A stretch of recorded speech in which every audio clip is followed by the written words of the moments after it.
سیدنا انس بن مالک رضی اللہ تعالی عنہ سے مروی ہے کہ نبی اکرم صلی اللہ علیہ وآلہ وسلم نے ارشاد فرمایا، قیامت کے دن جہنمی آدمی سے کہا جائے گا، اس کے بارے میں تیرا کیا خیال ہے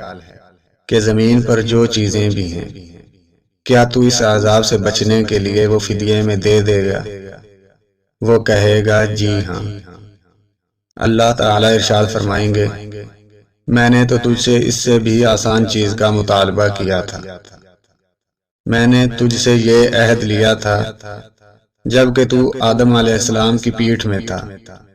کہ میرے ساتھ کسی چیز کو شریک نہ ٹھہرانا، لیکن تو نے انکار کر دیا تھا اور اسی چیز پر ڈٹ گیا کہ تو نے میرے ساتھ شرک ہی کرنا ہے۔ سیدنا ابو ہریرہ رضی اللہ تعالی عنہ سے مروی ہے کہ رسول اللہ صلی اللہ علیہ وآلہ وسلم نے فرمایا، اے ابو ہریرہ، کیا تم جانتے ہو کہ لوگوں کا اللہ تعالیٰ پر اور اللہ تعالیٰ کا لوگوں پر کیا حق ہے؟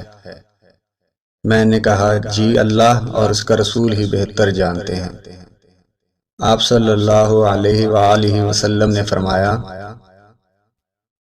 بندوں پر اللہ تعالیٰ کا حق یہ ہے کہ وہ اس کی عبادت کرے اور اس کے ساتھ کسی کو شریک نہ ٹھہرائیں، اور جب وہ ایسا کریں گے تو اللہ تعالیٰ پر ان کا حق یہ ہوگا کہ وہ ان کو عذاب نہ دیں۔